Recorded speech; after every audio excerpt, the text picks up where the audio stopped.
హరి ఓం. శ్రుతిస్మృతిపురాణానామాలయం కరుణాలయం నమామి.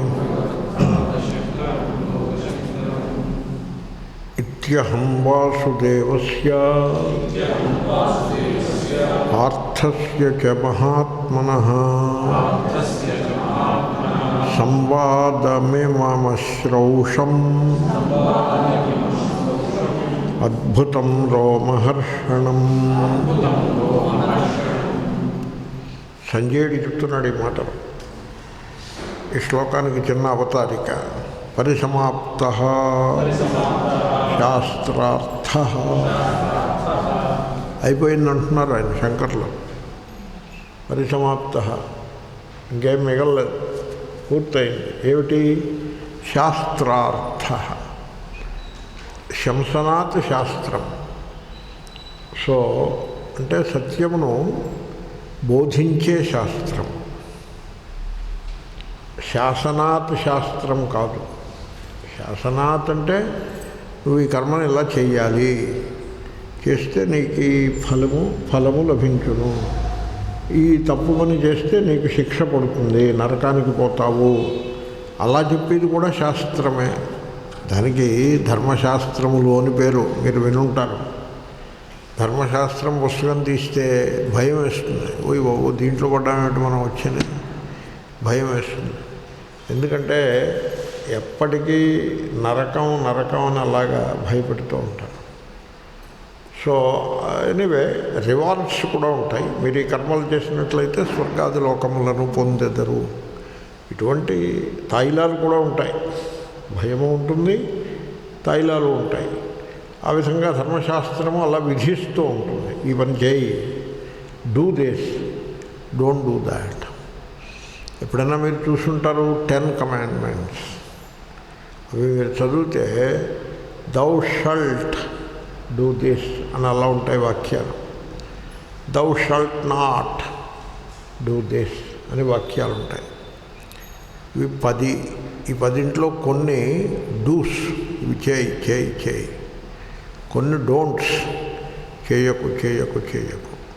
ఆ శాస్త్రం వేరు, ఈ శాస్త్రం వేరు.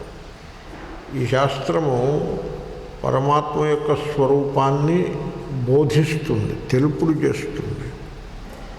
ఎలా తెలుపుడు చేస్తుంది? ఇలా వేలు పెట్టి చంద్రుణ్ణి చూపించినట్టుగా తెలుపుడు చేస్తుంది.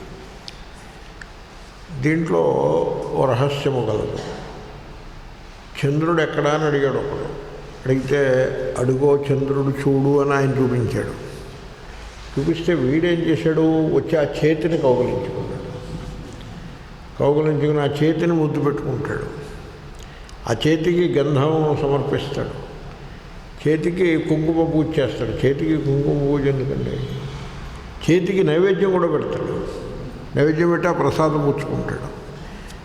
అరే, చేతిని పట్టుకుని నువ్వు ఎలా చేస్తావేటి? లేకపోతే ఆ చేయగల మనిషిని పట్టుకుని పూజలో అవి చేసుకుంటూ పల్లకిలో పెట్టి ఊరేగించడం, ఇలాంటివి ఏవో చేస్తూ ఉంటారు. పాయింటర్ని పట్టుకుని పూజాధికం చేస్తే ఏమొస్తుంది? పాయింటెడ్ని చూడాలి. పాయింటర్ని పట్టుకుంటే పాయింటెడ్ జారిపోతుంది. పాయింటర్ని చూసి ఓ దండం పెట్టి, అయ్యా మరి మీరు చూపించిన దిశలో నేను చూస్తున్నాను అని ఆ పాయింటర్ని విడిచిపెట్టేయాలి. విడిచిపెడితే కానీ పాయింటెడ్ దొరకదు. ఆ విధంగా బోధించినటువంటి శాస్త్రం ఇది.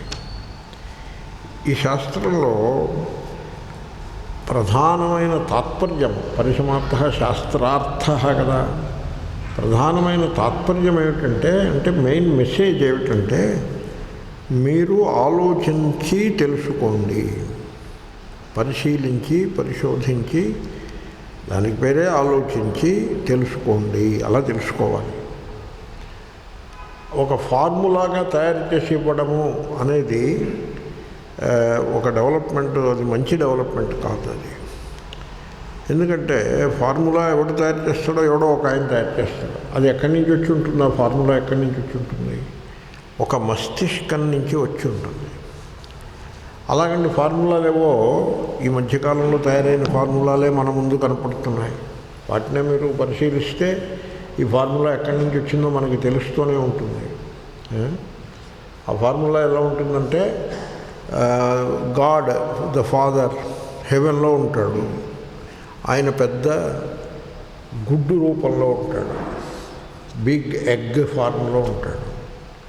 మనం అందరము కూడా చిన్న చిన్న గుడ్డు రూపాల్లో ఉంటాము. జీవుడు గుడ్డు, కోడిగుడ్డులాగా, ఆయన పెద్ద గుడ్డు, గాడ్ ద ఫాదర్.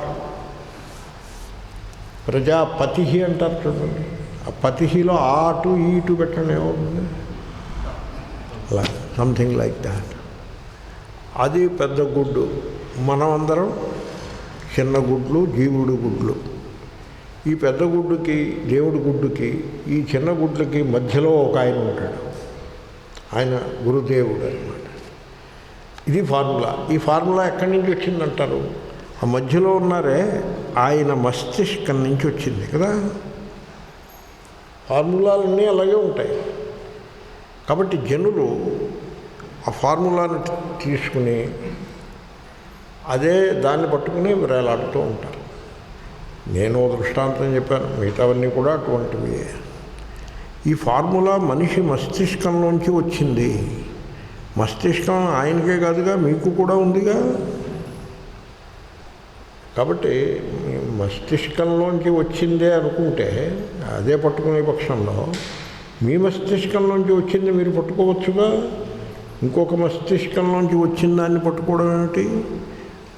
మీకు భగవంతుడు మెదడు ఇచ్చినాడు, ఆలోచించే శక్తిని ఇచ్చినాడు, తెలుసుకునే సామర్థ్యాన్ని భగవంతుడు ఇచ్చినాడు. ఆయన పాయింటర్గా తీసుకోవచ్చు, తీసుకుని పాయింటెడ్ని మీరు పట్టుకోవాల్సి ఉంటుంది.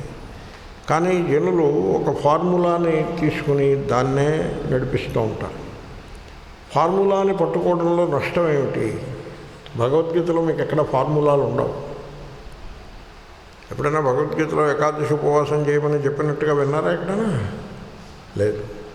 ఫలానా మంత్ర జపం చేయమని చెప్పినట్టు విన్నారా? లేదు. ఫార్ములాలు ఏమీ ఉండవు. మీరు ఆలోచించుకోండి.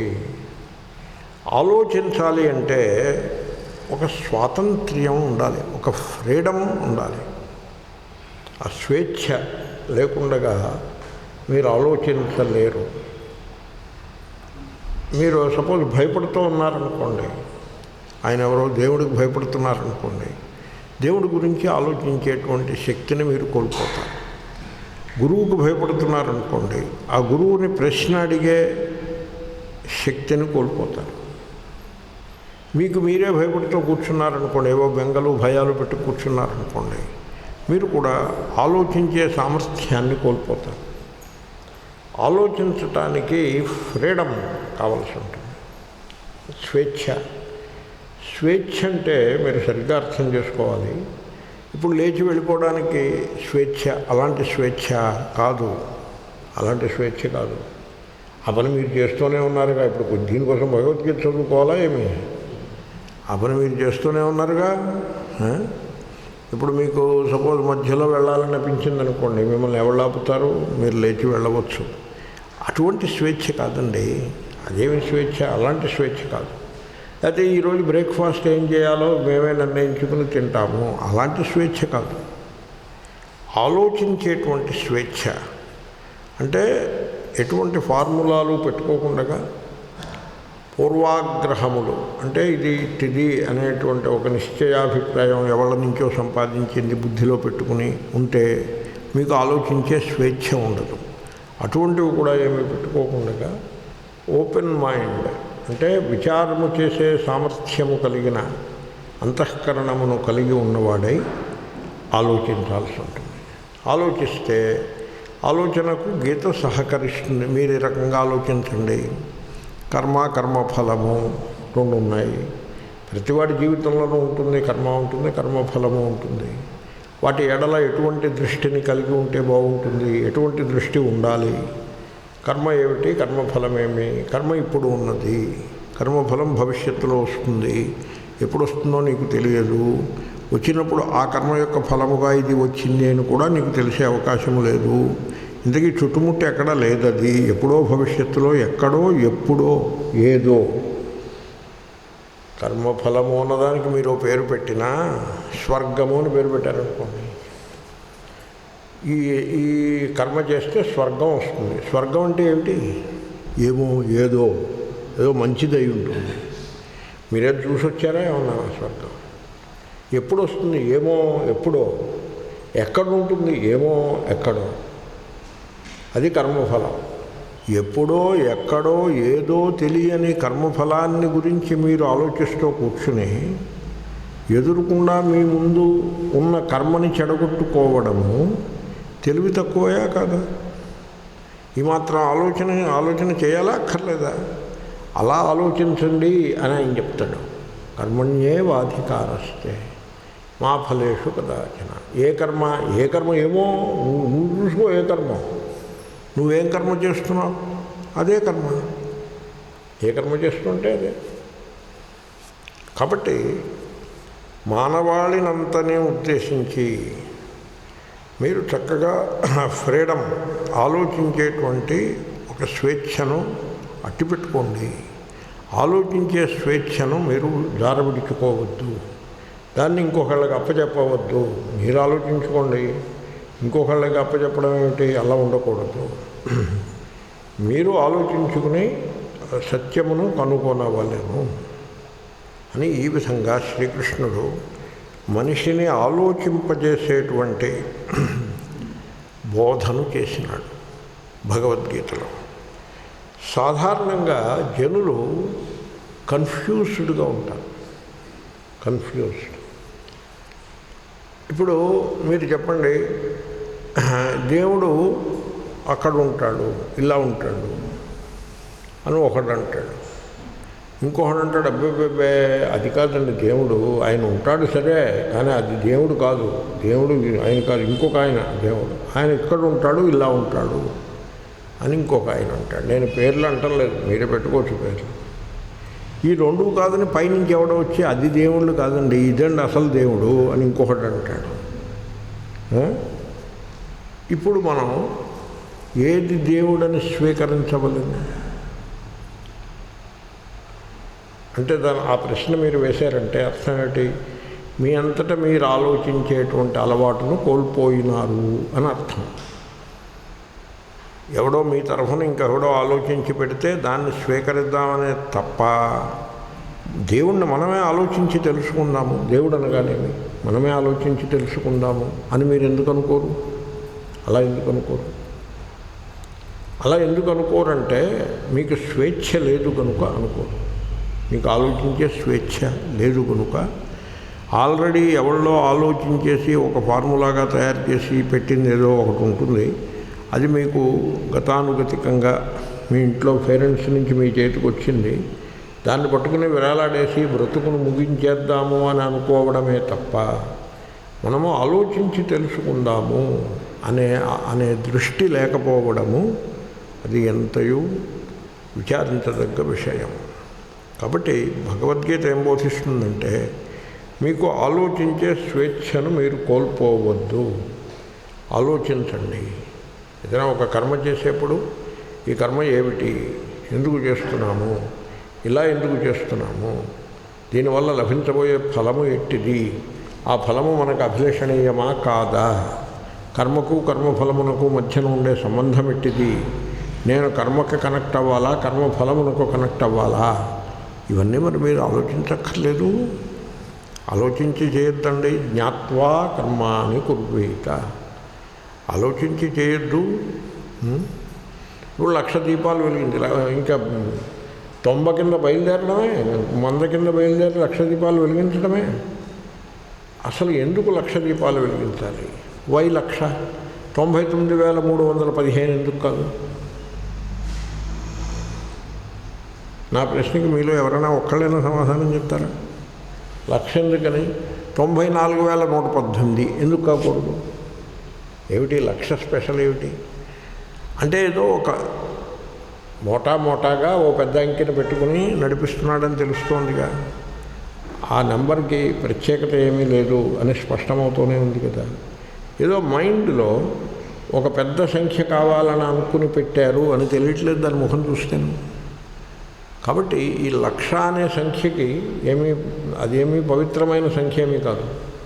1,00,000లో పవిత్రత ఏముంటుంది? 93,113 అది ఎందుకు పవిత్రం కాదు? 1,00,000 ఎందుకు పవిత్రం? కాబట్టి సంఖ్య యందు పవిత్రత ఉండదు. సీక్రెట్నెస్ అనేది సంఖ్య యందు ఉండదు, ప్రమిద యందు ఉండదు, నూనె యందు ఉండదు, ఒత్తి యందు ఉండదు, నిప్పునందు కూడా ఉండదు. మరి ఎక్కడ ఉంటుంది? మీ హృదయంలో ఉంటుంది. మరి ఆలోచించాలక్కర్లేదా? మీ హృదయంలో పవిత్రత ఉన్నప్పుడు ఆ పవిత్రతని వ్యక్తం చేస్తూ ఒక్క దీపం వెలిగించినా సరిపడుతుంది. నిజానికి ఒక్క దీపమే సరిపడుతుంది. జ్యోతులు ఎన్ని ఉన్నాయి? ఒక్కటే. మనకి ఎన్ని సూర్యులు ఉన్నారు, ఎన్ని చంద్రులు ఉన్నారు, అసలు ఎన్ని ప్రకాశములు గలవు? ఒక్కటే. కాబట్టి ప్రతీదీ కూడా ప్రశ్న వేసి ఆలోచించి తన మనస్సుకి తనకి సంతృప్తి కలిగినప్పుడు మాత్రమే ఆచరించవలెను. లేకపోతే అసలు మీరు ఆచరించవలసిన అవసరమే లేదు. ఎందుకు ఆచరించాలి? ఏ పని చేసినా మీరు వంకాయలు కొనేప్పుడు చేసినంత ఆలోచన దేవుడి దగ్గర చేస్తే మీరు ఈ పాటికి జీవన్ముక్తులు అయిపోయి ఉండేవారు. వంకాయలు కొనేప్పుడు ఎంత ఆలోచన చేస్తారు? అవి నవనవలాడుతూ ఉన్నాయా లేదా?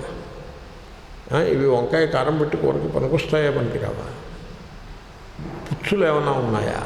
పుచ్చు ఉంటే దాన్ని ఎలా గుర్తించాలి అని ఇంత ధర ఎంత చెప్తున్నాడు, ప్రస్తుతం మార్కెట్లో ఆ ధర ఉన్నదా అని ఇంత ఆలోచించి వంకాయలు కొంటారే.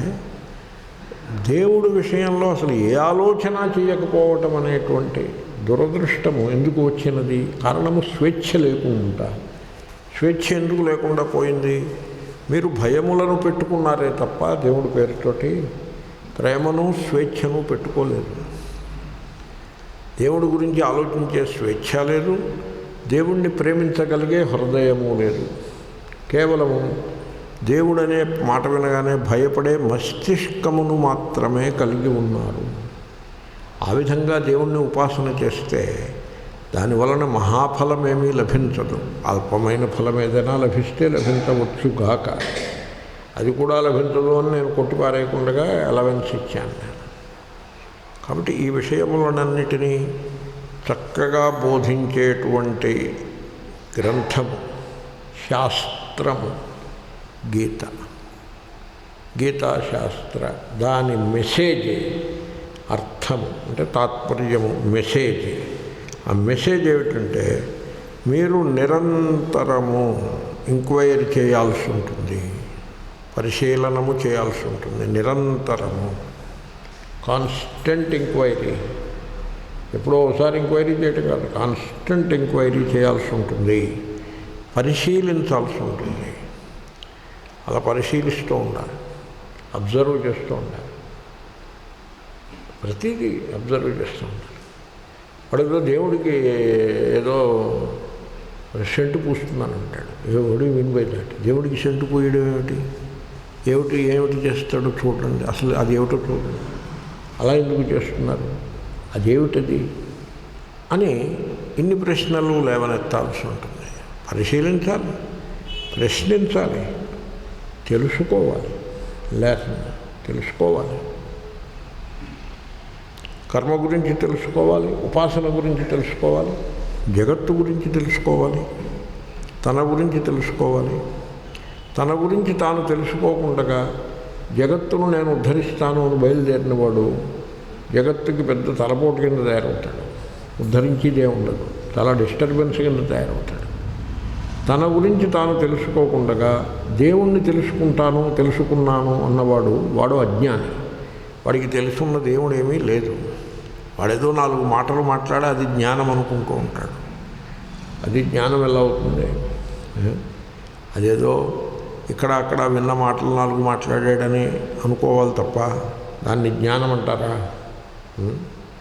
సో ఇప్పుడు ఐన్స్టీన్ మహాశయుడు జర్మనీలో పుట్టాడు, తర్వాత ఏదో యుద్ధం అది వస్తే ప్రిన్స్టన్ వెళ్ళాడు, ఆయనకు భార్య ఉండేది, ఆవిడేమో విడాకులు తీసుకుంది అని ఇలాంటి మాటలు మాట్లాడితే E=mc² తెలిసినట్టు అవుతుందా? ఊరు వెళుతుంది.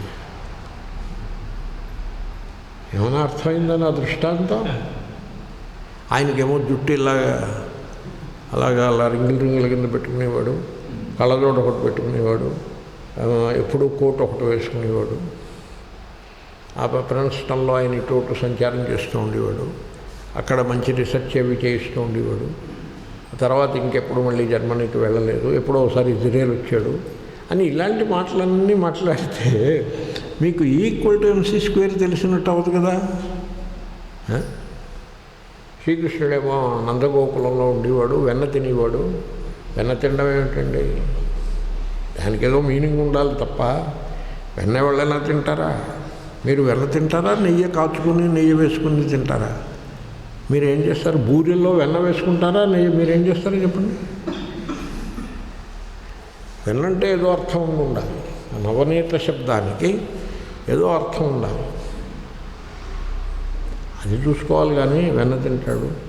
ఆయనేమో ఇక్కడికి వెళ్ళాడు, రథం ఎక్కి అటు వెళ్ళాడు, ఆయనకు ఓ బావమర్ది ఉన్నాడు, ఓ అమ్మాయిని వెళ్ళాడు, ఇంకో అమ్మాయితో సరసం ఆడాడు. ఏమిది? ఈ సమాచారం అంతా పోగేసి కూర్చుంటారు. ఆయన ఏం చెప్పాడో చూసుకోవాలి. గీతాశాస్త్రమును బోధించినాడు, శాస్త్రమును గానము చేసినాడు. గానము చేయడం అంటే చెప్పాడని అర్థం.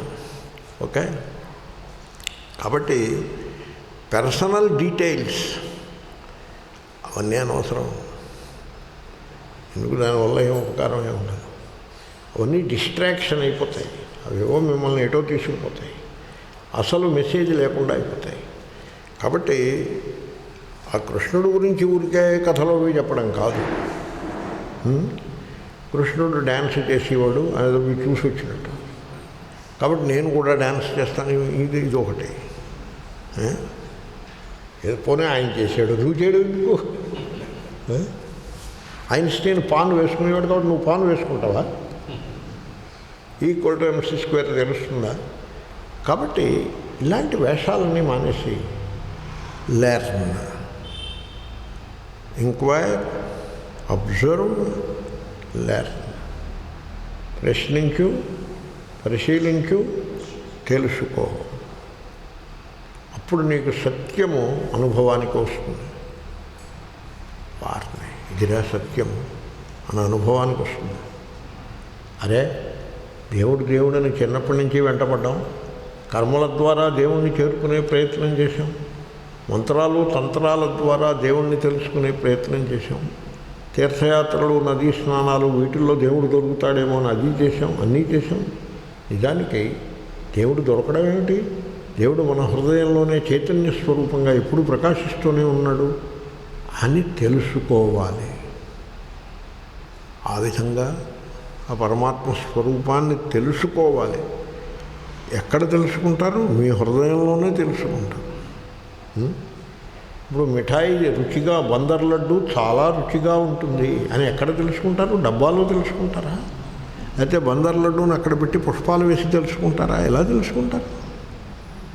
బందర్ లడ్డూని నాలిక మీద పెట్టుకుని అలా అట్టి పెట్టేసి తెలుసుకుంటారా? మరి ఎలా తెలుసుకుంటారు?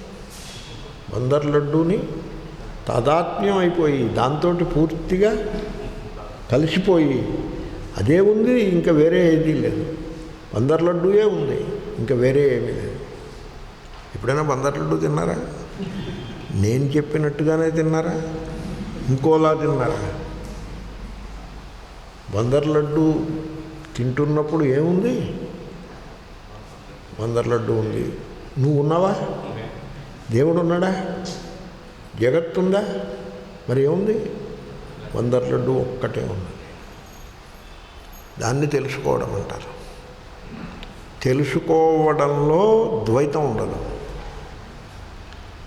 తెలుసుకోకుండా ఊహాపోహలు చేయటంలోనూ అజ్ఞానంలోనూ ద్వైతం ఉంటుంది తప్ప తెలుసుకోవడంలో ద్వైతం ఉండదు. తెలుసుకోవడం అంటే ఏమిటో తెలుసునండి మీకు? ఘటమును తెలియట అంటే అర్థం ఏమిటో తెలుసిన? ఘటావచ్ఛిన్న చైతన్యానికి అహమవిచ్ఛిన్న చైతన్యానికి మధ్యలో ఉన్నటువంటి భేదమును తీసివేసి ఘటావచ్ఛిన్న చైతన్యము అహమవచ్ఛిన్న చైతన్యము ఒక్కటే అయిపోయినప్పుడు ఆ ఏకమైన చైతన్యమునకు ఘట జ్ఞానము అని పేరు. ఘటావచ్ఛిన్న చైతన్యం వేరే ఉండి అహమవచ్ఛిన్న చైతన్యం వేరే ఉన్నంత వరకు ఘట జ్ఞానం అనేది లేదు. దీన్ని ప్రత్యక్ష ఖండ వేదాంత పరిభాషలో ప్రత్యక్ష ఖండలో దీని మీద బోళ్ళంత తర్కం అది రాసిపెట్టారు. కాబట్టి ఘటమును మీరు తెలుసుకున్నారు అంటే ఆ ఘటమునకు మీకు అభేదం వచ్చేస్తుంది. అప్పుడు మాత్రమే మీరు ఘటమును తెలియగలుగుతారు. మీరు చూసుకోండి, ఏదైనా అభేదం ఉంటుంది. భేదం ఉంటే తెలియడము ఉండనే ఉండదు. ఇప్పుడు ఇది ఘటము, నేను ఇక్కడున్నాను, మధ్యలో తెర పెట్టారనుకోండి, ఘటం దారిని ఘటం ఉంది, నా దారిని నేనున్నాను, ఘట జ్ఞానం లేదు.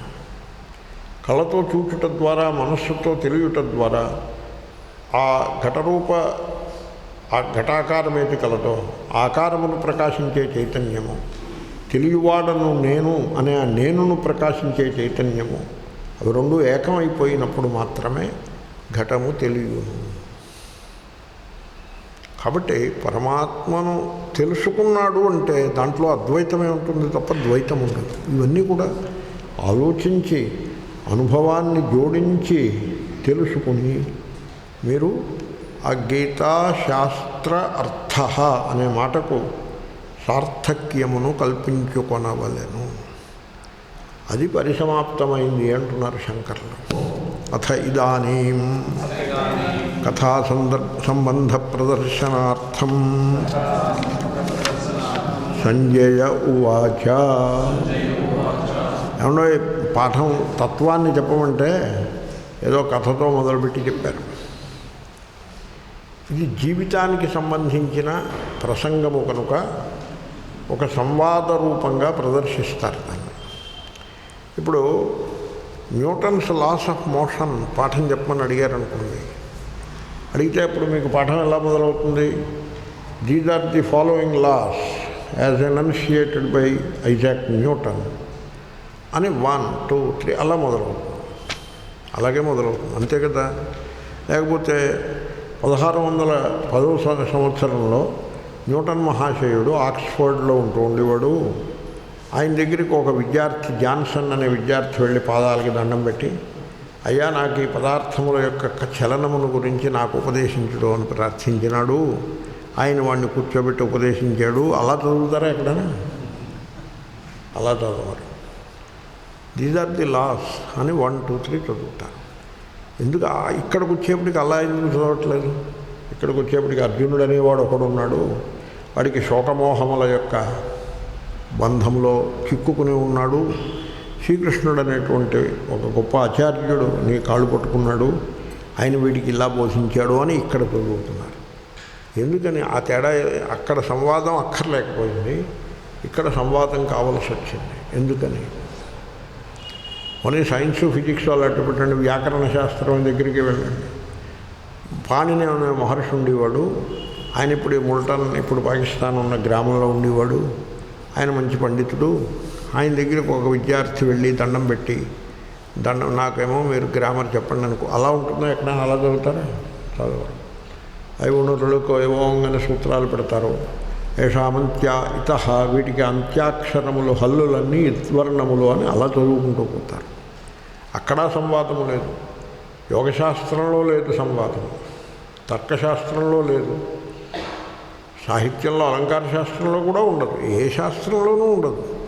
ఏమిటో దిక్కుమాలింది. భగవద్గీత దగ్గరికి వచ్చేప్పటికీ సంవాదం ఏమిటి? ఉపనిషత్తు దగ్గరికి వచ్చేప్పటికీ సంవాదం ఏమిటి? అసలు ఈ సంవాదం అనే ప్రక్రియ కేవలము భగవద్గీతకు ఉపనిషత్తులకు పరిమితమై ఎందుకున్నది? ఏమిటా విశేషము అంటే, ఇది జీవితమునకు సంబంధించిన గ్రంథము, ఉపదేశం, ఆత్మకు సంబంధించిన ఉపదేశం. అది అనాత్మకు చెందినటువంటి జ్ఞానం. ఆ జ్ఞానం అవసరమా? అవసరం కాదని ఎందుకంటారు? ఇప్పుడు కంప్యూటర్లో నేర్చుకుంటూ ఉంటారు కుర్రాళ్ళు, ఎందుకంటే వాళ్ళకి ఉద్యోగం వస్తుంది, డబ్బులు సంపాదించుకుంటారు. మా చిన్నప్పుడు వ్యాకరణం బాగా చదువుకునేవారు, గట్టిగా చదివేసుకుంటూ ఉండేవారు. ఎటు చూసినా వ్యాకరణ విద్యార్థులు కనపడేవారు. నేను కావ్యాలు చదివే రోజుల్లో యుష్మశబ్దం అస్మశబ్దం దాన్ని సాగతీసేస్తూ యుష్మత్ నుంచి అహం త్వం ఎలా వచ్చింది అంటూ పెద్ద ప్రక్రియ చేస్తూ ఒక విద్యార్థి ఉండేవాడు. అలాగే విద్యార్థులు చదువుకుంటూ ఉండేవారు. ఎందుకని? వ్యాకరణం చదివితే భోజనం పెట్టేవారు, స్టైపెండ్ ఇచ్చేవారు, బాగా పరీక్షలో పాస్ అయితే ఉద్యోగం కూడా ఇచ్చేవారు, ఏదో పండితుడిగా ఉద్యోగం కూడా లభించేది, సమాజంలో కీర్తి ప్రతిష్టలు లభించేవి. అందుకోసం వ్యాకరణం చదువుకునేవారు. కాబట్టి అనాత్మశాస్త్రముల యొక్క అధ్యయనము అవసరము, ఎవరు కాదంటారు. ఆ అధ్యయనం అంతా చేయాలి. అప్పుడు వ్యాకరణం చదివారు, ఇప్పుడు కంప్యూటర్లు చదువుతున్నారు. అదే అయింది. అది అవసరమే. ఆ జ్ఞానము అవసరం కాదని ఎవడంటాడు? అవసరమే. ఆ జ్ఞానము అవసరమే కానీ మిమ్మల్ని పరిపూర్ణులను చేసే శక్తి ఆ జ్ఞానమునకు లేదు. నహి నహి రక్షతి డుక్రీకరణే. మీకు జీవిత పరమార్థాన్ని అందజేసే సామర్థ్యము ఆ జ్ఞానమునకు లేదు. మీరు కంప్యూటర్ చదివారు, ఏం చేస్తారు? ఉద్యోగం సంపాదిస్తారు. ఇప్పుడు ఏం చేస్తారు? అమ్మాయిని వెళ్ళెడతారు, పిల్లల్ని కంటారు. ఇప్పుడు ఏం చేస్తారు? డ్యూటీకి వెళ్తూ వస్తాం మెకానికల్గా తయారవుతారు, యాంత్రికంగా. ఏదో సాఫ్ట్వేర్లో అవి తయారు చేస్తూ ఉంటారు, బాస్కి అప్పచెప్తారు. బాస్ సంతోషిస్తే మీ ఉద్యోగం నిలబడుతుంది. మీరు సరిగ్గా చేయకపోతే 3 నెలలో 6 నెలలో చూసి వీడిని బాగు చేయడం మన వల్ల కాదురా అని ఇంటికి పంపిస్తారు. అంచేత అప్డేట్ చేసుకుంటూ మీ జ్ఞానాన్ని ఎప్పటికప్పుడు చేసుకుంటూ యాంత్రికంగా ఒక మెకానికల్ లైఫ్కి అలవాటు పడిపోతారు. వెళ్తూ వస్తాం. రోజు చేస్తున్న పనే చేస్తున్నాడా, కొత్త చేస్తున్నాడా అంటే కొత్తదే చేస్తున్నాడు, కానీ చేస్తున్నదే చేస్తున్నాడు. అది అవునా? అకౌంటెంట్ ఉన్నాడు అనుకోండి, కొత్త పని చేస్తున్నాడా, ఎప్పుడు చేసే పని చేస్తున్నాడా? ఎప్పుడు 1960 అకౌంట్లు ఇప్పుడు ఎందుకు రాస్తాడు? 2021 అకౌంట్లు రాస్తాడా, 1970 అకౌంట్లు రాస్తాడా? 2020 కాబట్టి కొత్త అకౌంట్లే రాస్తాడు, కానీ 1970లో రాసినట్టే రాస్తాడు ఇప్పుడు కూడా. కాబట్టి ఆ పని అది కొత్తది అనడానికి లేదు, చేసిందే చేస్తున్నాడు అనడానికి లేదు. మొత్తానికి ఒక యాంత్రికత, మెకానికల్గా కర్మని చేయటం అనేది అభ్యాసం అవుతుంది. అలాగే చేస్తూ ఉంటాడు. ఏమంటే కంప్యూటర్ ఇంజనీర్, సాఫ్ట్వేర్ డెవలప్ చేసే కంప్యూటర్ ఇంజనీర్కి ఊబర్ డ్రైవర్కి తేడా ఏమిటో చెప్పండి మీరు నాకు. పోనీ ఇంకోటి కూడా పెడతా. ఊబర్ డ్రైవర్కి, పాణిని వ్యాకరణం పాఠం చెప్పేవాడికి, వీళ్ళ ముగ్గురికి తేడా ఏమిటో చెప్పండి. తేడా ఏమైనా ఉందా? పాణిని వ్యాకరణం చెప్పేవాడు చక్కగా సూత్రాలను తెలుసుకుని శ్రద్ధగా చెప్పాలి. ఊబర్ డ్రైవ్ చేసేవాడు, వాడికి ఒక స్కిల్ ఉందిగా, డ్రైవింగ్ స్కిల్. ఇది క్లచ్ అని, ఇది యాక్సిలరేటర్ అని అన్నీ తెలుస్తూ ఉండాలి. ఎప్పుడు కట్ కొట్టాలి, ఎప్పుడు బ్రేక్ వేయాలి, అన్నీ సమర్థంగా చేసుకోవాలి. కంప్యూటర్ ఇంజనీర్ కూడా అలాగే చేసుకుంటూ ఉండాలి. కాబట్టి ఇది ఒక స్కిల్. అది ఊరికే పేరుకి జ్ఞానము అన్నప్పటికీ ఒక స్కిల్. అది అవసరమే. ఏదో ఒక స్కిల్ లేకపోతే బ్రతుకు తెల్లవారిది ఎట్లు, అది అవసరమే. కాబట్టి అనాత్మజ్ఞానము ఆవశ్యకము, మనమేం కాదంటలేదు, అవసరమే. కానీ మనిషికి జీవిత పరమార్థాన్ని అది ఇవ్వలేదు. మీరు ఓవర్ డ్రైవ్ చేసేవాడు డ్రైవ్ చేసి ఓ రోజు రిటైర్ అవుతాడు. కంప్యూటర్ ఇంజనీర్ ఏం చేస్తాడు? వాడు ఓ రోజు రిటైర్ అవుతాడు. పాణిని పాఠం చెప్పేవాడు సూత్రాలన్నీ మర్చిపోయి వాడు ఓ రోజు రిటైర్ అవుతాడు. ఇవన్నీ కూడా అనాత్మశాస్త్రములు. అవి ఒక భుక్తికి పనికొస్తాయి. భుక్తయే నతు ముక్తయే. భుక్తికి పనికొస్తాయి కానీ ముక్తికి పనికిరావు. ముక్తి కావాలంటే ఆత్మస్వరూపాన్ని తెలుసుకోవాల్సి ఉంటుంది. అందుకోసం ముక్తి కావాలి. కాబట్టి ఇది జీవితానికి సంబంధించిన శాస్త్రము. మొత్తం ప్రపంచంలో ఉండే యూనివర్సిటీస్లో ఉండే బ్రాంచెస్ ఆఫ్ నాలెడ్జ్, వివిధ శాస్త్రములన్నీ ఒకవైపు, ఎంఏ ఫిలాసఫీతో సహా అన్నీ ఒకవైపు, జీవిత శాస్త్రము అనదగిన భగవద్గీత రెండో వైపు. అవన్నీ వాటిలో ఒకటో రెండో మీరు నిష్ణాతులైనా మీ జీవితము చరితార్థము అవ్వదు. ఇది కనుక పట్టుకుని ఆత్మస్వరూపాన్ని తెలుసుకుంటే దాంట్లో హెచ్చుతగ్గులు ఎలా ఉన్నప్పటికీ మీరు చరితార్థులైపోతారు. ఇది ఆత్మవిద్య, ఇది జీవిత శాస్త్రం. కాబట్టి దానికి ఉండే ప్రణాళిక, స్కీము వేరు, దీని ప్రణాళిక స్కీము వేరు. తెలిసిందండి. దీని మీద ఇంకా తేడాలు నేను చాలా చెప్పాను, ఇంకా అలా చెప్తూ ఉండొచ్చు కూడా. ఒక్క తేడా చెప్పేసి వదిలేస్తాను. అది ఆ అధ్యయనము, అనాత్మశాస్త్రము యొక్క అధ్యయనము, అది సంకలన రూపంగా ఉంటుంది, అంటే ఎడిటివ్గా ఉంటుంది. ఇప్పుడు పాణిని వ్యాకరణం చదువుతున్నారనుకోండి, ముందు సంజ్ఞా ప్రకరణం చదువుతారు, అవన్నీ ఆ సంజ్ఞలన్నీ గుర్తుపెట్టుకుంటారు. దానికి పరిభాషా ప్రకరణాన్ని జోడిస్తే యాడ్ చేస్తారు, యాడ్ చేయాలి. సపోజ్ సంజ్ఞా ప్రకరణం చదివి పరిభాష చదవలేదనుకోండి, పరమానంద శిష్యులు కొంతమంది అలాంటి వాళ్ళు ఉంటారు. నాకు అలాంటి శిష్యులు 2-3 తగిలారు. వాళ్ళ దగ్గర సంజ్ఞా ప్రకరణం పాఠం చెప్పించుకుని ఇంకా మళ్ళీ నా ముఖం చూడలేదు. వాళ్ళు గుర్తొచ్చినప్పుడల్లా ఎవరైనా కనపడితే ఓ ముట్టిగా వేద్దామని అనిపిస్తుంది. ఎందుకంటే సంజ్ఞా ప్రకరణం చదివినవాడు పరిభాష చదవద్దు. పరిభాష చదవలేదనుకోండి, సంజ్ఞ చదివాడు అనుకోండి, ఆ నాలెడ్జ్ ఏమైంది? పార్షల్ అయిపోలేదు, పార్షల్ కంప్లీట్ కాలేదు. పరిభాష చదవాలి, తర్వాత సంధి చదవాలి, తర్వాత శబ్దాది, అలాగా యాడ్ చేసుకుంటూ పోతేనే దాంట్లో ముందుకు సాగగలుగుతారు. అంటే ఆ శాస్త్రం ఏమిటి? ఎడిటివ్. యాడ్ చేసుకుంటూ పోవాలి, సంకలన రూపంగా ఉంటుంది. ఎడిటివ్ అంటే అర్థం ఏంటో తెలిసిన? ఇన్కంప్లీట్. కంప్లీట్ అయితే ఇంక యాడ్ చేయడం ఎందుకు? అది కంప్లీట్ కాదు, అది ఇన్కంప్లీటే. కాబట్టి యాడ్ చేయాలి, మళ్ళీ ఇన్కంప్లీటే, మళ్ళీ యాడ్ చేయాలి, మళ్ళీ ఇన్కంప్లీటే, మళ్ళీ యాడ్ చేయాలి. It is incomplete. కంప్లీట్ కాదు, ఇన్కంప్లీట్. తెలిసిందండి? కర్మకే నేను బద్ధుడని కట్టుబడి ఉన్నాను, కర్మఫలము నాకు అవసరము లేదు, కర్మఫల చింత లేదు, కర్మను నేను ప్రేమగా చేసుకుంటూ ఉంటాను అని తెలుసుకున్నాడు అనుకోండి. Is it complete are is it incomplete? It is complete. అది కంప్లీట్ అయిపోయిందండి. అది పార్షల్ కాదు, అది ఇట్ ఈస్ కంప్లీట్ నాలెడ్జ్. అది ఎడిటివ్ కాదు. ఉపాసన గురించి వాడికి తెలియలేదనుకోండి, నష్టమేం లేదు. కర్మ గురించి తెలుసుకున్నాడు, కర్మని ఆ గీతలో చెప్పినట్టు చెప్తాడు, చేస్తాడు, మోక్షాన్ని పొందుతాడు. కర్మణైవ హి సంసిద్ధిమాస్థితా జనకాదయ. Because it is complete. నిప్పులో వేలు పెడితే చేయి కాలుతుంది అని తెలిసిందా మీకు? ఆ నాలెడ్జ్ కంప్లీటా ఇన్కంప్లీటా? అది కంప్లీట్. దానికి ఇంకా యాడ్ చేయాల్సింది ఏముంది? ఏమీ లేదు. It is complete. జీవితం శాస్త్రము అలా ఉంటుంది. దీంట్లో ఈ జ్ఞానము it has no beginning and it has no end. దీనికి బిగినింగ్ ఉండదు, ఎండ్ ఉండదు. ఎందుకని? ఇన్కంప్లీట్ అయితే ఓ ముక్క తీసుకుని ఇంకో ముక్క యాడ్ చేయాలి, మరో ముక్క యాడ్ చేయాలి. అంటే టైం ఉంటుంది. టైం ఉంటే బిగినింగ్ ఉంటుంది, ఎండింగ్ ఉంటుంది. వేరే ఈ knowledge it has no beginning and it has no end. It is timeless.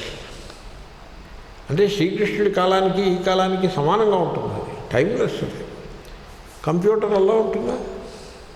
ఉండదు. అది రోజు రోజుకి మారిపోతుంది, ఏడాదికి ఒకసారి మారిపోతూ ఉంటుంది. ఒక ఆయన అన్నాడు, నేను కంప్యూటర్ ఇంజనీర్గా పనిచేస్తున్నానండి, ఓ 2 ఏళ్ళు వేదాంతం చదువుకుని మళ్ళీ వచ్చి జాయిన్ అవుతాను ఉద్యోగంలో అన్నాడు. నీకు ఉద్యోగం ఎవరు ఇవ్వరు అని చెప్పాను. ఎందుకంటే నువ్వు 2 ఏళ్ల తర్వాత వచ్చేప్పటికి ఆ కంప్యూటర్లన్నీ తీసుకెళ్ళి గోతుల్లో పారేసి కప్పి పెట్టేసి కొత్త కంప్యూటర్లు వస్తాయి. దాంట్లో అసలు స్టార్ట్ చేయడం కూడా నీకు తెలీదు. కాబట్టి వేదాంతం తర్వాత చూడొచ్చు, ముందు అది పట్టుకుని ఉండు. అబ్సొలేట్ అయిపోతారు. వేరే గీత అబ్సొలేట్ అవ్వడం అంటూ ఉండదు. మానవ జీవితము దీంట్లో ఒక రహస్యం ఏంటంటే, మానవులు జీవితంలో ఎదుర్కొనే సమస్యలు ఆనాడు ఈనాడు ఏనాడు ఒక్కలాగే ఉంటాయి. ఉడికే పరిస్థితులు మారాయే తప్ప శోకమోహములు మారడం అంటూ ఏమి ఉండదు. భయం ఎప్పుడూ ఒక్కలాగే ఉంటుంది, దుఃఖము ఎప్పుడూ ఒక్కలాగే ఉంటుంది. కాబట్టి ఈ జ్ఞానము దీనికి బిగినింగ్ లేదు, ఎండ్ లేదు. దీనికి it is timeless. And it is complete. ఒక్క శ్లోకం అండి, మీరు గీతలో ఒక్క శ్లోకం అశోచ్యానన్వ శోచస్వం చదవండి మీరు, అది బుద్ధికి తెచ్చుకోండి. ఇట్ ఈస్ కంప్లీట్, కంప్లీట్ అంతే. ఇంకా మళ్ళీ ఎవరైనా పోయారని తెలిసినప్పుడు మీరు కళ్ళమ్మటి నీళ్లు పెట్టరు. నాను శోచంతి పండిత, ఇంకా మళ్ళీ కళ్ళమ్మటి నీళ్ళు రావు. మరి ఏమొస్తాయి? ఏమీ రాదు. నో శోక. మరి టైం అయింది, వారు వెళ్ళారు, మనం వెనకాల వెళ్ళేవాళ్ళమే, ఇక్కడ ఉండేవాడు ఎవడో లేడు. కంప్లీట్. ఆ ఒక్క శ్లోకం కంప్లీట్. తస్మాదసక్త సతతం కార్యం కర్మ సమాచార. Complete, complete it is. అద్వేష్ట సర్వభూతానాం. Complete, timeless and complete knowledge. కాబట్టి ఈ జ్ఞానానికి ఇంత తేడా ఉంది. కాబట్టి అది అనాత్మశాస్త్రాల ప్రణాళిక వేరు, ఆత్మశాస్త్రము యొక్క ప్రణాళిక వేరు. ఇది జీవిత శాస్త్రం. అంచేతనం జీవితంలో సుఖదుఖాల ఒడుదుడుకుల సంగ్రామంలో ఉన్నవాడు ఒకడు, ఒక ఆచార్యుడి దగ్గరికి పాయింట్ చేసి వాడి దగ్గరికి వెళ్ళడము, నన్ను ఈ సంసార బంధం నుంచి బయటపడేయండి అని కోరడము, ఇది ప్రతిసారి ఇదే వస్తుంది. భగవద్గీత అయినా అదే, కఠోపనిషత్తు అయినా అదే, భాగవతం అయినా అదే, ఏ ఉపనిషత్తు అయినా అదే. జీవిత శాస్త్రం. కాబట్టి ఒక చిన్న కథ ఉంటుంది, చిన్న కథ. పెద్ద పెద్ద కథలు ఉండవు. కాశీ మజిలీ కథలు ఉంటాయి, పెద్ద పెద్ద కథలు. కాశీ మజిలీ కథ మొదటి వాల్యూంలో 2 కథలు ఉన్నాయి. నేను చదివేశాను అవన్నీ. 2వ వాల్యూంలో 3 కథలు ఉన్నాయి. 3వ వాల్యూము పెద్దది, ఒకే కథ ఉంటుంది. అలా కాదు ఇక్కడ. ఓకే, ఇక్కడ కథకి ప్రాముఖ్యమైన లేదు. కథని పట్టుకుంటారు జనులు. కథని పట్టుకుంటే మీకేమొస్తుంది? ప్రహ్లాదోపాఖ్యానం కథని పట్టుకుంటే మీకు వచ్చేది ఏముండదు. ప్రహ్లాదుడు చేసిన ఉపదేశాన్ని పట్టుకుంటే మీరు చరితార్థులు అవుతారు. కథని పట్టుకున్నవాడు దేవాలయం కట్టుకుని పూజలు అవి చేసుకుంటూ ఉంటాడు. ప్రహ్లాదోపదేశాన్ని తెలుసుకున్నవాడు జీవన్ముక్తుడైపోతాడు. కథదే ఉంది. అవన్నీ కూడా కథలు తప్ప వేరే ఏమీ కాదు. దాని ముఖం దృష్టి తెలియట్లేదు మీకు. ముంజేతి కంకణమునకు అర్థమేలా. హిరణ్యకశిపుడు అంటే బంగారాన్ని ధనాన్ని సంపాదించి భోగాలు అనుభవించేవాడు. ప్రహ్లాదుడంటే ఆనంద స్వరూపుడు. తెలిసిపోయిందా మీకు? దాని బతికేమిటో బయటపడిందా? అది కథ ముఖ్యమా, లేకపోతే అది ప్రతీక మాత్రమేనా? సింబాలిక్. It is symbolic. నరసింహుడు అంటే ఏమిటి? మానవులలో సింహము వంటి వాడు. ఎప్పుడైనా విన్నారా? వాడు సింహం అండి అని అంటారు. సంస్కృత సాహిత్యం తెలుసున్న వాళ్ళకి తెలుస్తుంది. సింహ శబ్దాన్ని ప్రయోగిస్తారు. రాముణ్ణి నరసింహుడని వాల్మీకి ఎన్నోసార్లు వర్ణించాడు. నరపుంగవ అని కూడా వర్ణించాడు. నరసింహుడనే కాదు, నరపుంగవ అంటే మానవులలో ఎద్దు. అంటే ఆయన ఎద్దున, ఎద్దు కాదు. కాబట్టి కథని పట్టుకుంటే అది ఆ మనిషి యొక్క అజ్ఞానమునకు చైల్డిష్నెస్. వాడు ఇంకా గ్రో కాలేదు, గ్రోత్ లేదు అనే విషయమునకు, ఆ తత్వాన్ని తెలుసుకునే సామర్థ్యం లేదు అనేదానికి అది అద్దం పట్టినట్టు ఉంటుంది. మీరు కథలు పట్టుకుంటే కథను పట్టుకోకూడదు. కథ ఏదో మొదలుపెట్టి ఫినిష్ చేస్తారు. మొదలుపెట్టిన జీవిత శాస్త్రమని చెప్పడం కోసం కథ పెడతారు. అదే జీవితానికి సంబంధించిన శాస్త్రము అనే మాట బాగా బలంగా రావడం కోసమని ఈ అనాత్మశాస్త్రముల నుండి ఈ జ్ఞానమును విడదీసి చూపించుట కొరకై ఒక చిన్న కథను ఒకదాన్ని పెడతారు. చిన్న కథ. ఆ కథని మీరు అనలైజ్ చేయకూడదు. కథను అనలైజ్ చేసేవాడికి దాని సారం అర్థం కాలేదనే అభిప్రాయం. దాన్ని అనలైజ్ చేయకూడదు. వీళ్ళు ఈ పండితులు, కవులు వీళ్ళ కథలను అనలైజ్ చేసుకుంటూ పోతుంటారు. దాని నుంచి ఏవేవో కంక్లూషన్స్ డ్రా చేస్తారు. జనులు వీళ్ళ ఎనాలిసిస్ని చూసి చప్పట్లు కొడుతూ ఉంటారు. ఆ కథ నరసింహుడు హిరణ్యకశిపుడిని సంహరించాడు, ఆయన చేతులకి రక్తం అంటుకుంది, లక్ష్మీదేవిని వెళ్ళమన్నారు. నేను వెళ్ళను బాబోయింది ఆవిడ. ఎందుకంటే ఆవిడ కొత్త చీర కట్టుకుని ఉంది. ఈ రక్తం వాడి దగ్గరికి వెళ్తే ఆ మరకలు ఏమైనా అంటుకుంటాయేమోనని ఆవిడ వెళ్ళలేదు. చప్పట్లు కొట్టండి. మరి అలా ఊరికే చూస్తున్నారేంటి అలాగా? వీడు అసలు ప్రహ్లాదుడు అంటే ఏమిటి, హిరణ్యకశిపుడు అంటే ఏమిటి, నరసింహుడు అంటే ఏమిటి, ఉపదేశం ఏమిటి, అవేమీ లేవు. ఆఖరికి ఇది మిగిలింది. కథలు పట్టుకోకూడదండి. ఇంకేదో కథ మొదలుపెట్టారు కాబట్టి ఫినిష్ చేశారు అంతే. అలాగే ఇక్కడ కూడా శాస్త్రం అయిపోయింది, ఇంకా శాస్త్రం ఏం మిగలలేదు. మరి ఇంక అక్కడే ఆపేయచ్చు కదా. భాష్యకారులు ఆపేయడానికి సిద్ధమే, కానీ ఆ కథని ముగించేస్తున్నాడు కవి. ఆ కథా సందర్భమును, కథా సంబంధమును, అంటే కథ మొదలుపెట్టిన కథని పూర్తి చేసేస్తే ఆ సంబంధం వచ్చేస్తుంది.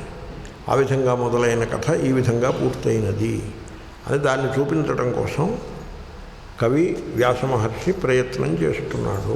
దాంట్లో భాగంగా సంజయ ఉవాచ తెలిసిందండి మీకు.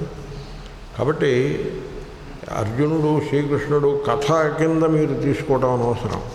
ఇంచేతనే పలు పర్యాయములు నేను మీతో చెప్పినాను. మీరే అర్జునుడు, మనందరం ప్రతివాడు అర్జునుడే. మన హృదయంలో ఆత్మరూపంగా ప్రకాశించే అతడే శ్రీకృష్ణుడు. కాబట్టి మీ సద్గురువు మీ హృదయంలో ఆత్మచైతన్య రూపంగా ప్రకాశిస్తున్నాడు. మీకు ఆయన బోధిస్తాడు. ఎప్పుడు బోధిస్తాడు? మీరు మాట్లాడడం మానేస్తే ఆయన బోధిస్తాడు. మీరు మాట్లాడుతున్నంతసేపు ఆయన బోధించడు. మనం చూసాం, అర్జునుడు మాట్లాడుతున్నంతసేపు శ్రీకృష్ణుడు ఆయన అలా చూస్తూ ఉంటాడు, వింటూ ఉంటాడు. తూష్ణీం బభూవ. అర్జునుడు హా అంటే కథనర్థం. అర్జునుడు మాట్లాడడం మానేశాడు.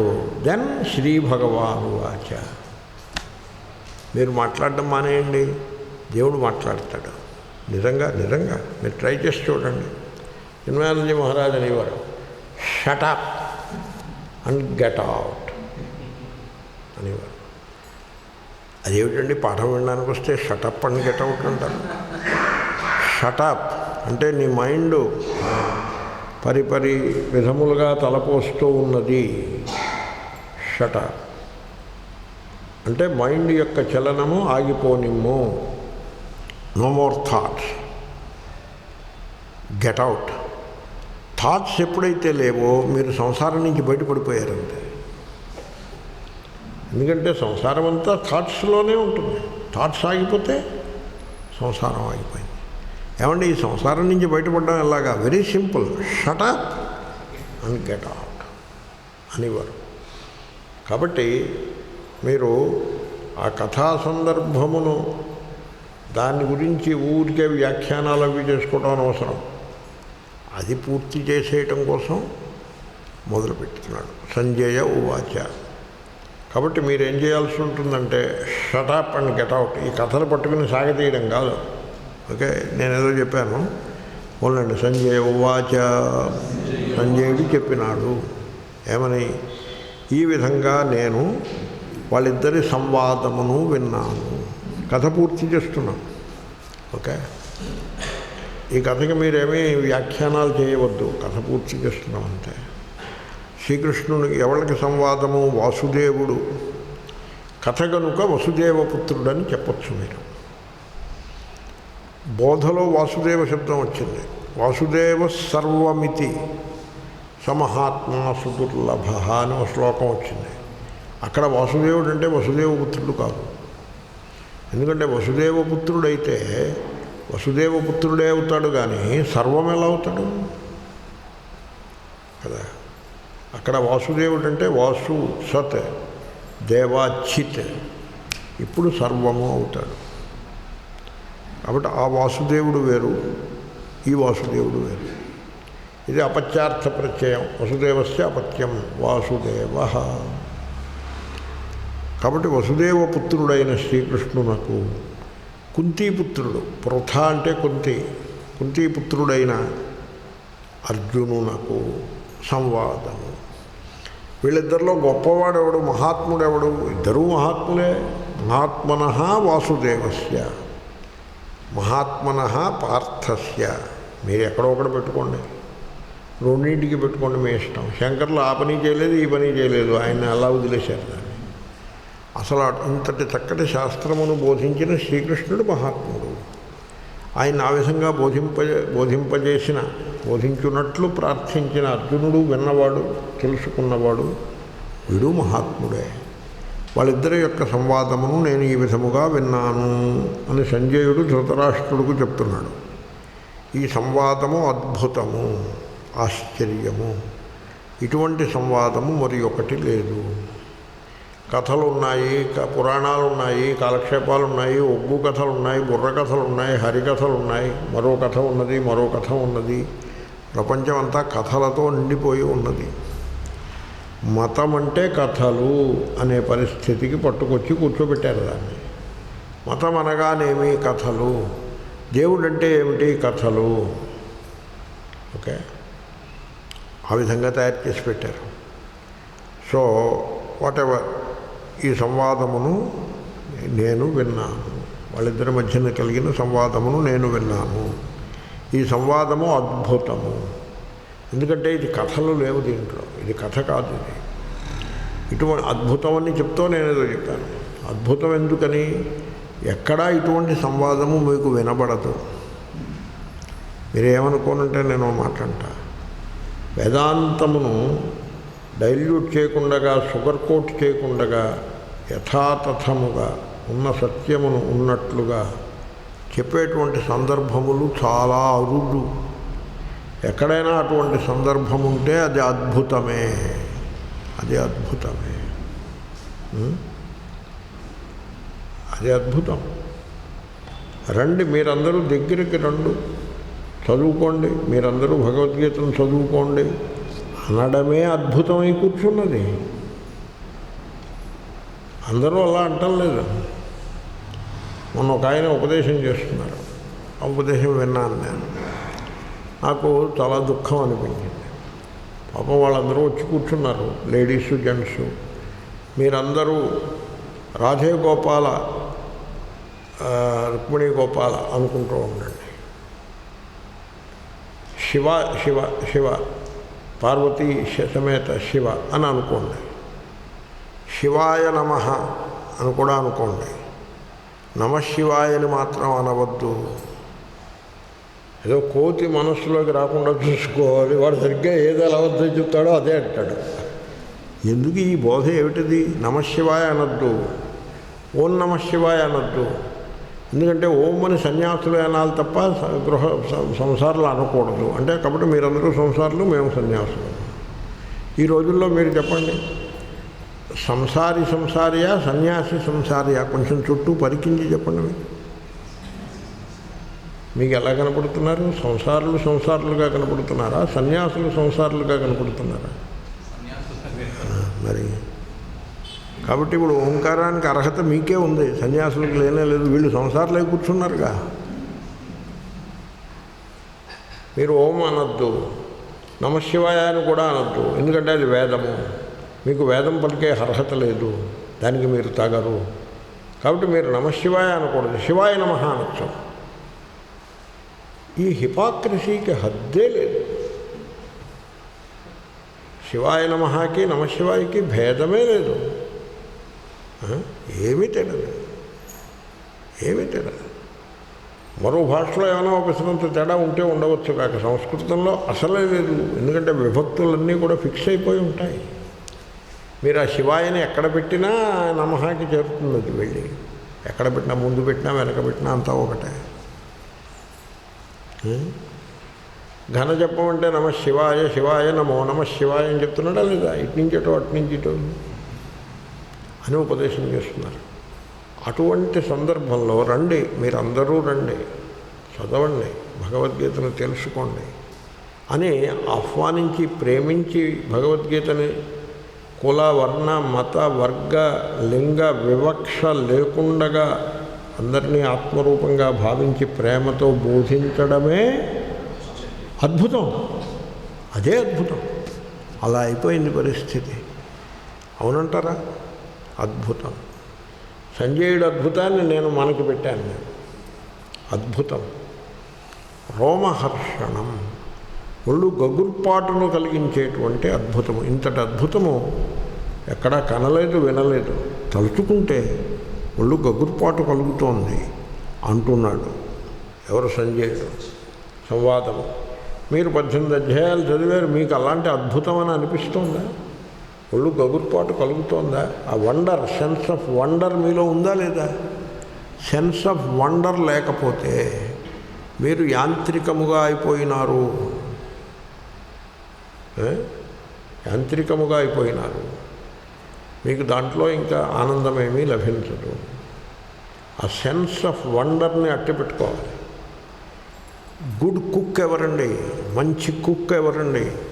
ఉప్మా చేసిన ప్రతిసారి మొట్టమొదటిసారిగా ఉప్మా చేస్తున్నామా అన్నంతటి ప్రేమతో, అంతటి శ్రద్ధతో, అంతటి ఏకాగ్రతతో, నూనె ఎక్కువ వేయకుండా, కారం ఎక్కువ వేయకుండా, సరైన పాళ్లతో చేసిందే చేస్తున్నామన్నట్టుగా చేస్తే ఆ కుక్కు, ఆ ఫుడ్ ఎలా ఉంటుంది? రుచి పచి లేకుండా ఉంటుంది.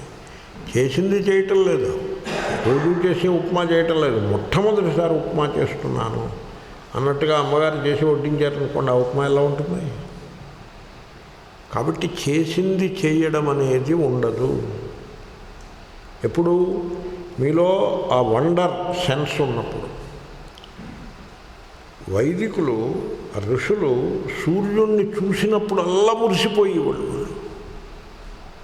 సూర్యుడిని చూడగానే మురిసిపోయి ఏదో మంత్రం బయటకు వచ్చేసేది. మహీదేవస్య సవితుః పరిష్టుతి.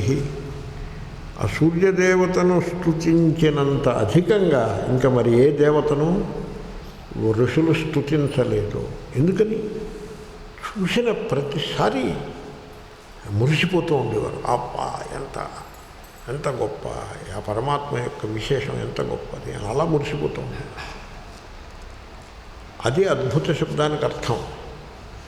ఆ లక్షణాన్ని మీరు పెట్టుకోవాలి. నేను ఇలాంటివి చెప్తూ ఉంటాను, మీరేమనుకోకండి. నేను వారానికి 3 సార్లు కాదు, కాశీ 5 సార్లు వెళ్ళొచ్చాను అన్నాడు అనుకోండి ఆయన.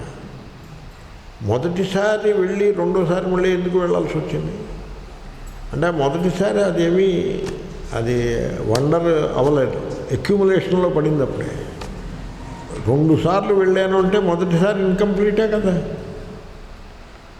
3 సార్లు వెళ్ళానంటే 2 టైమ్స్ ఇన్కంప్లీటే కదా. అలా ఎడిటివ్ అయింది కదా. ఎడిటివ్ అయిందంటే ఇన్కంప్లీట్, ఎడిటివ్ అయితే ఇన్కంప్లీట్. ఎడిటివ్ అనే మాట మీరు అన్నారంటే ఇన్కంప్లీట్. ఓం నమః శివాయ ఎన్నిసార్లు అన్నావురా? ఏమోనండి, ఎన్నిసార్లు అన్నాను నాకేం గుర్తు. అన్నప్పుడల్లా నాకు అది ఒక ఉల్లాసమనే, ఆనందమనే కలిగిస్తుంది. ఎంతో మనస్సుకి తృప్తి కలుగుతోంది అన్నప్పుడల్లా. ఎన్నిసార్లు అన్నానో నాకు అసలు తోచనే లేదు ఆ సంఖ్య అన్నాడనుకోండి, వాడిలో ఆ భక్తి, ఆ వండర్ ఉన్నది. వండర్కి మరో పేరు భక్తి అండోయ్. ఎప్పుడైనా విన్నారా ఈ మాట మీరు? వండర్. మీకు ఆ భావన కలిగినప్పుడల్లా ఒళ్ళు గొగుర్పాటు కలుగుతారు. అబ్బా అద్భుతం నాకు అనిపిస్తూ ఉంటుంది. కర్మణ్యేవాధికారస్తే మా ఫలేషు కదాచన అన్నాడే.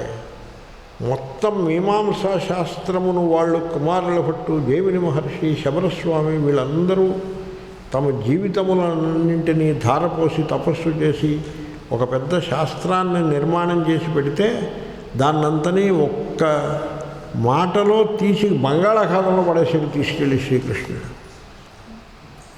మొత్తాన్నంతని తుడిచిపెట్టేసాడు అంతే. కర్మణ్యేవాధికారస్తే మా ఫలేషు కదాచన. It is the single antithesis of the entire Purva Mimamsa. వాళ్ళ కర్మని, కర్మఫలం బేసిస్ మీద నిలబెట్టేందుకు వాళ్ళు మొత్తం జీవితం అంతా సారపోసారు. దాన్ని అంతని ఒక్క మాటలో తీసి పారేశాడు. ఏమి వచనము, అద్భుతం. రోమహర్ష అద్వేష్ట సర్వభూతానాం. ఎటువంటి వచనములండి! ఆ వచనములో గుర్తుకు వచ్చిన ప్రతిసారి అద్భుతమే, ప్రతిసారి గగుర్పాటే. భాష్యం అలాగే ఉంటుంది, భాష్య పంక్తులు అలా ఉంటాయి. ఆఖరి శ్వాస టైంలో కూడా ఓసారి గుర్తు చేసుకుని చచ్చిపోదాము అన్నట్టుగా ఉంటాయి. ఇంకొక్కసారి గుర్తు చేసుకుని చద్దాము అన్నట్టుగా ఉంటాయి. అంతటి అద్భుతమైన ప్రసంగం. గీతా పారాయణ చేసే వాళ్ళకి ఇవన్నీ ఏం తెలుస్తాయి? మేము 10 సార్లు పారాయణ చేసాం, 20 సార్లు పారాయణ చేసామంటూ పారాయణలు చేసేవాళ్ళు యాడ్ చేసుకుంటూ పోతారు. 10 సార్లు పారాయణ చేశాడంటే 9 ఇన్కంప్లీటా కదా? ఎప్పుడు మీరు అది గుర్తుపెట్టుకోండి. 9 ఇన్కంప్లీట్ కాబట్టి 10 సార్లు పారాయణ చేశాడు. అవునా? 5 వడలు తిన్నాడు అంటే 4 వడలు ఎడిటివ్ అది. కాబట్టి అటువంటి ప్రసంగము అద్భుతం రోమహర్షణం. భాష్యకారులు ఏమన్నారు చూడండి. ఇత్యేవం, ఇతి అంటే ఏవం అని అర్థం. ఇతి అంటే ఏవం, ఈ ప్రకారముగా. అహం అంటే నేను, సంజయుడు అంటున్నాడు. వాసుదేవస్య పార్థస్య చ మహాత్మనః. పెట్టుకోండి ఆ మహాత్మ, మీరు ఎక్కడ పెట్టుకున్నా పెట్టుకోవచ్చు. ఆ భాష యొక్క లక్షణం అట్టిది. ఆ పదం ఎక్కడున్నా వాసుదేవస్య ముందు పెట్టచ్చు, షష్ఠీ కనుక. పార్థస్య ముందు కూడా పెట్టచ్చు, షష్ఠీ. మహాత్ముడైన వాసుదేవునకు, మహాత్ముడైన పార్థునకు అని చెప్పుకోవచ్చు. సంవాదం, వారిద్దరి డైలాగ్, వాళ్ళిద్దరూ మాట్లాడుకున్నారు. ఇమం, ఈ డైలాగ్, ఇదం, ఇమం, ఇది. ఇదంటే ఏమిటి? యథోక్తం, ఆయన చెప్పినది 17-18 అధ్యాయాల్లో చెప్పిన సంవాదము.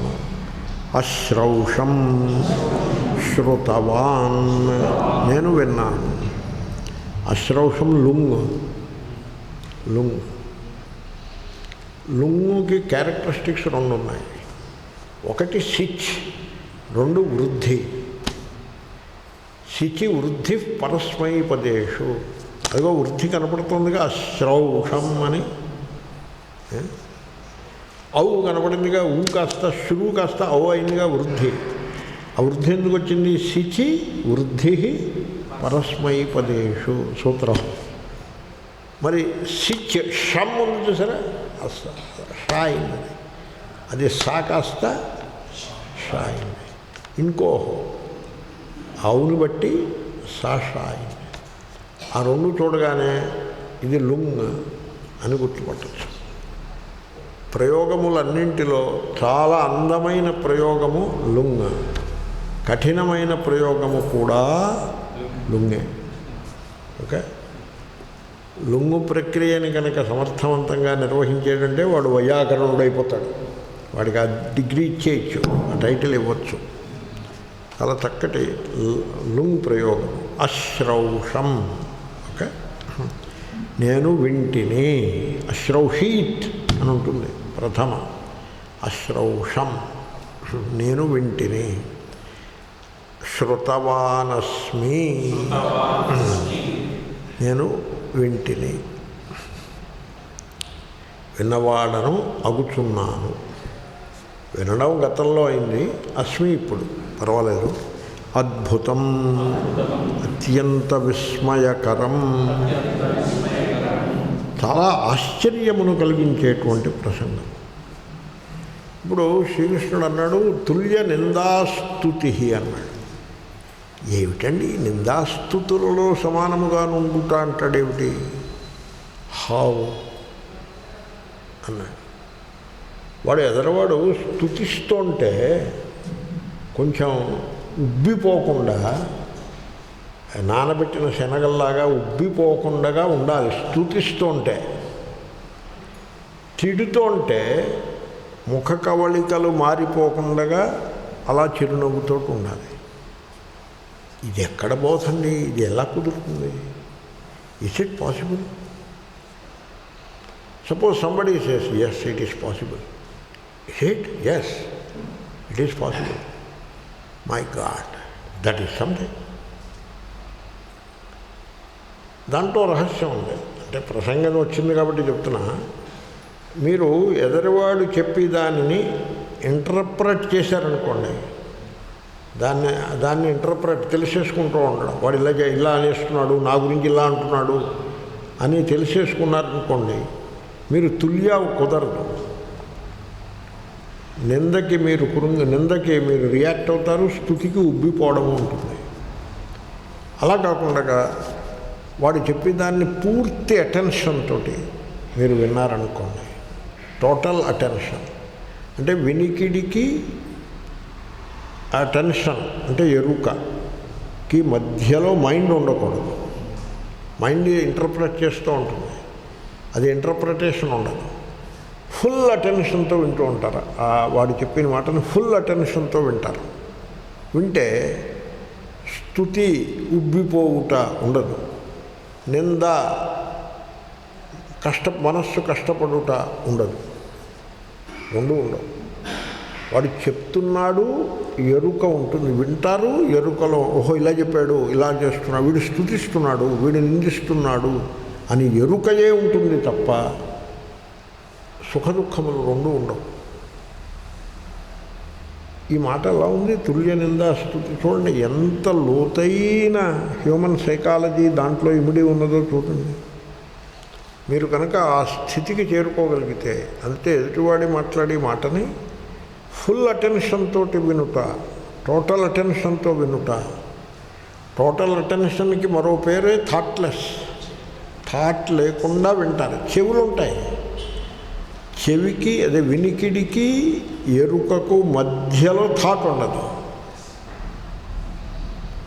అప్పుడు స్తుతి నింద సమానంగా ఎరుకలో తెలుస్తూ ఉంటాయి.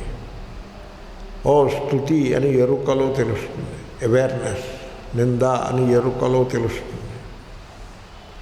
స్తుతి కారణముగా సుఖభావన, నిందా కారణముగా దుఃఖభావన, ఈ రెండు ఉండవు. ఇమోషన్స్ క్రియేట్ కావు. ఆ ఎరుకలో ఇమోషన్స్ ఉండవు, చెవి వినికిడిలో ఇమోషన్స్ ఉండవు. ఇమోషన్స్ మైండ్లో ఉంటాయి. మీరు థాట్లెస్ స్టేట్లో ఉండి వినగలిగితే, అంటే థాట్ ఇంటర్వ్యూన్ కాకుండా మీరు వినగలిగితే మీకు నిందాస్తుతి ఏకరూపంగా ఉంటాయి. వాటి గురించి మీకు రియాక్షన్ ఉండదు, ప్రతిక్రియ ఉండదు. అలా శాంతంగా ఉంటారు. నవ్వు వస్తుంది. సరే ఏదో పొగుడుతున్నాడు, పొగడిని, పాపం వాడు ఉత్సాహాన్ని మనం ఎందుకు కాదనాలి, నవ్వుకుంటారు. వాడు తెగడుతున్నాడు అనుకోండి, పోనీ కానీ అప్పుడప్పుడు తెగడితే కూడా మంచిది. అందరూ పొగిడేస్తే తెగడంలో let me hear what he says అని మీరు ఫుల్ అటెన్షన్తో విన్నారనుకోండి, ఓ సంగతి మీకు అర్థమైపోతుంది.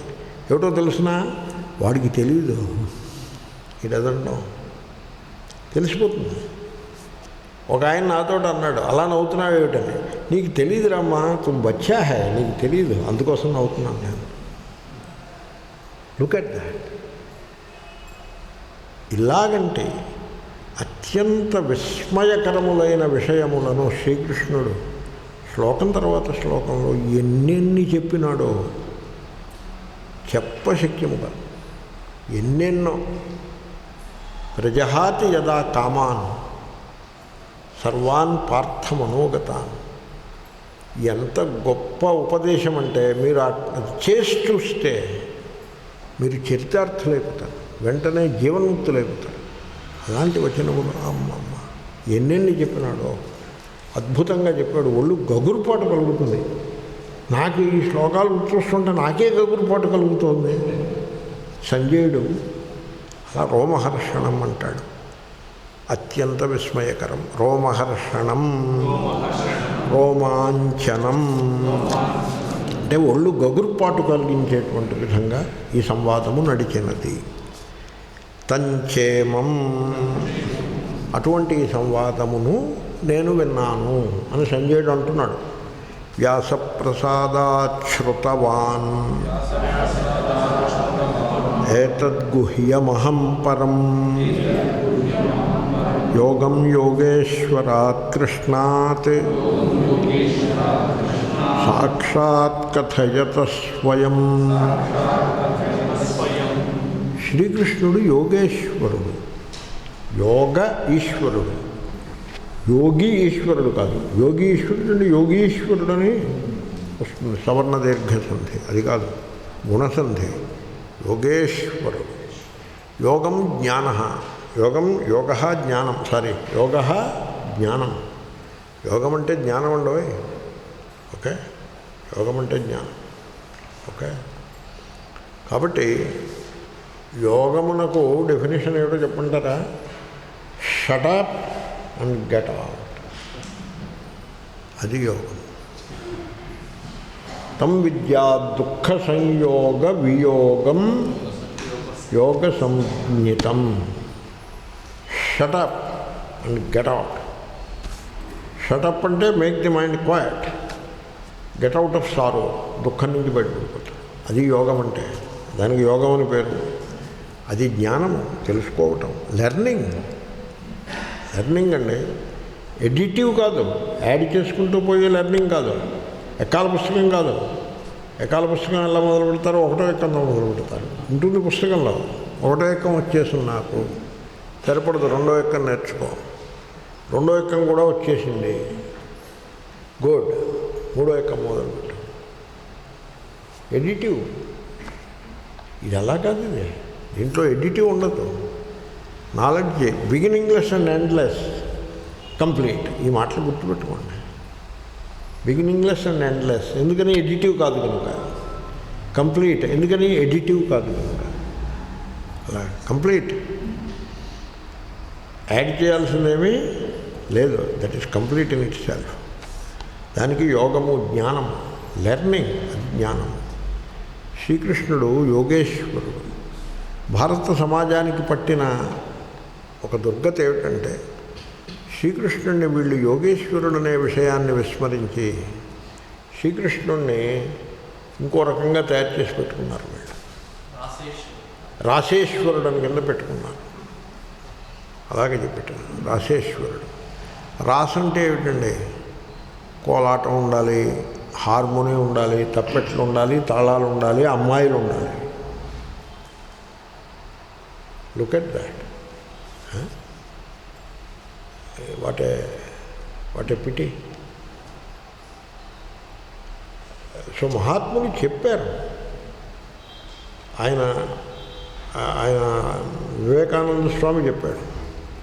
వీళ్ళు వివేకానందుడికి రాశారు, మేము ఫలానా గ్రంథాలు చదువుకుందాం అనుకుంటున్నాం, మీరు, ఆయన అమెరికాలో ఉన్నాడు, వీళ్ళు సత్సంగం ఏమిటి, ఏవో కొన్ని టాపిక్స్ పెట్టి ఇవి మేము సత్సంగం చేయాలనుకుంటున్నాము అని రాశారు. ఆయన అలఘసింగ పెరుమాళ్ళు, ఆయన మళ్ళీ ఉత్తరం రాశాడు, ఎరే మీ సత్సంగం కూడా అది కాదురా సత్సంగం, అది వద్దు, మీరు భగవద్గీత సత్సంగం చేయండి, రాధాకృష్ణ వద్దు, గీతాకృష్ణ పట్టుకోండి అని రాశాడు ఆయన. ఎంతమంది ఫాలో అవుతున్నారు దాన్ని? ఆయన అలా ఎందుకన్నాడు అసలు అని ఆలోచించాలా? అన్నాడు కదా స్వామి వివేకానంద, అన్నాడు కదా 200 ఏళ్ళ క్రితం అన్నాడు కదా, 150 ఏళ్ళు 200 ఏళ్ళ క్రితం అన్నాడు కదా. ఆయన అలా ఎందుకన్నాడు ఆలోచించాలా? అసలు వీళ్ళు ఏది ఆలోచించరు. ఆయన అలా అన్నాడని కూడా తెలియదు. నేను నా నోరు నొప్పి పెట్టుకుని నేను చెప్పడమే తప్ప, ఓహో అలా అన్నాడా, ఎందుకన్నాడబ్బా, ఇది చూపించండి, చూపిస్తా, రిఫరెన్స్ ఉంది, అదేమీ సమస్య కాదు, అథెంటిక్కే, రిఫరెన్స్ ఉంది, చూపిస్తా. ఓ అలాగనా, ఏమై ఉంటుంది ఆయన తాత్పర్యము అని ఆలోచించాలా అక్కర్లేదా? అది కూడా లేదు. సో శ్రీకృష్ణుడు గీతాకృష్ణుడు, యోగేశ్వర. ఎలా వర్ణించారో చూడండి. ఎక్కడైనా యోగేశ్వర శబ్ద ప్రయోగం ఉందా? భగవద్గీతలో తప్ప ఇంకెక్కడా లేదు. మహాభారత కృష్ణుడు వేరు, భాగవత కృష్ణుడు వేరు, టోటల్ సెపరేట్. రాముడు భీముడు లాగా అసలు ఎక్కడా పోలిక లేదు. రాముడికి భీముడికి చూసారా చిన్నప్పుడు సినిమా? పోలిక ఏమైనా ఉందా రాముడికి భీముడికి? లేదు. రాముడు రాముడే, భీముడు భీముడే. అలాగే ఈ కృష్ణుడు ఈ కృష్ణుడే, ఆ కృష్ణుడు ఆ కృష్ణుడే. మా చిన్నప్పుడు మొదటి కృష్ణుడు రెండవ కృష్ణుడు అంటూ పత్రికలో వేసేవారు. ఈరోజు నాటకము, రుక్మిణి తులాభారము నాటకము, మొదటి కృష్ణుడు రెండవ కృష్ణుడు అంటూ పత్రిక. అలా సో టోటల్లీ డిఫరెంట్. యోగేశ్వరాత్ కృష్ణాత్. ఆయన స్వయంగా చెప్పాడు ఇదంతా కూడా. సాక్షాత్ కథయత స్వయం, సాక్షాత్ కథయత సత అంటే సతి సప్తమి, కథయతి సతి అన్నదానికి ఎంత అర్థమో కథయత సత అనే షష్ఠీకి కూడా ఆ భావార్థంలో షష్ఠీ ప్రయోగం కూడా ఉంటుంది. కాబట్టి ఆయన చెప్తూ ఉండగా అని అర్థం. ఆయన స్వయముగా చెప్తూ ఉండగా నేను విన్నాను. ఏమిటి చెప్పాడు ఆయన? యోగమే. యోగేశ్వరుడు ఏం చెప్తాడు? వ్యాకరణ పండితుడు ఏం చెప్తాడండి? వ్యాకరణం చెప్తాడు. యోగేశ్వరుడు యోగాన్ని చెప్తాడు. ఆ యోగమును ఆయన చెప్పాడు, నేను విన్నాను. అవును, యుద్ధరంగంలో చెప్పాడు కదా. అక్కడికి నువ్వెలా వెళ్ళావు? అక్కడికి రానివ్వరు ఎవరు, నేను యుద్ధరంగంలోకి రానివ్వరు కదండి. అక్కడికి ఆ నోమ్యాన్స్ ల్యాండ్లోకి నువ్వెలా వెళ్ళావంటే నేను ఎవరికి కనపడకుండా వెళ్ళాను. అదేమిటి ఆ ట్రిక్ నీకెక్కడి నుంచి యాతన అయింది అంటే వ్యాస మహర్షి నాకు అటువంటి ట్రిక్ ఒకటి ఇచ్చాడు. దాని కారణంగా నేను ఎవరికి కనపడకుండా అక్కడికి వెళ్ళిపోయి ఆ నోమ్యాన్స్ ల్యాండ్లో ఉండి విన్నాను. శ్రీకృష్ణుడు అర్జునుడికి పాఠం చెప్తుంటే ఇద్దరు విన్నారు. ఒకడు సంజయుడు విన్నాడు, రెండు హనుమంతుడు విన్నాడు. దీని మీద ఒక చిన్న కథ చెప్తా, విని సంతోషించండి. ఆఖరికి వచ్చేసాం కదా. సంజయుడు పక్కన నిలబడి విన్నాడు, హనుమంతుడు పైన జెండా మీద కూర్చుని విన్నాడు. పాఠం చెప్పేవాడు పైన ఉండాలి, కానీ పాఠం వినేవాడు పైన ఉంటే ఎక్కడ కుదురుతుంది? కాబట్టి హనుమంతుడు పాఠం వినేవాడు కిందకు వచ్చి వినాలి, కానీ జెండా మీద దర్జాగా కూర్చుని విన్నాడు కనుక, శ్రీకృష్ణుడి కంటే ఉన్నత స్థానంలో కూర్చుని విన్నాడు కనుక పిశాచమై పుట్టాడు. పిశాచమై పుట్టి ఈ పిశాచం నుంచి దీని నుంచి విముక్తి ఎలాగా అంటే ఆ గీతకే భాష్యం రాస్తే నీకు పిశాచ జన్మ నుంచి విముక్తి కలుగుతుంది అని ఎవరో చెప్పారు ఆయనకి, హనుమంతుడికి. కథ చెప్తున్నానండో. సరే, ఆయన భాష్యం రాశాడు. ఆయనకి ఆ పిశాచత్వం నుంచి విముక్తి లభించింది. ఆ భాష్యం దొరుకుతుంది ఇప్పుడు. దానికి పిశాచ భాష్యము అని పేరు. ఈ కథను ఎవరో అల్లారు. ఒక పండితుడికి పిశాచ అని పేరు. పిశాచం అనే పేరు పూర్వం వాళ్ళు పెట్టుకున్నారు. మీరు పెంటయ్య, పుల్లయ్య, గంటయ్య, గుంటయ్య పేర్లు వినలేదు మీరు?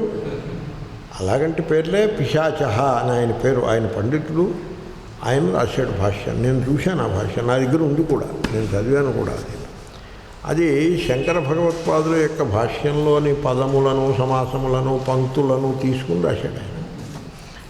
అది చదువుతుంటే శంకర భాష్యం యొక్క ఛాయలు దాంట్లో చాలా ఎక్కువగా కనపడతాయి.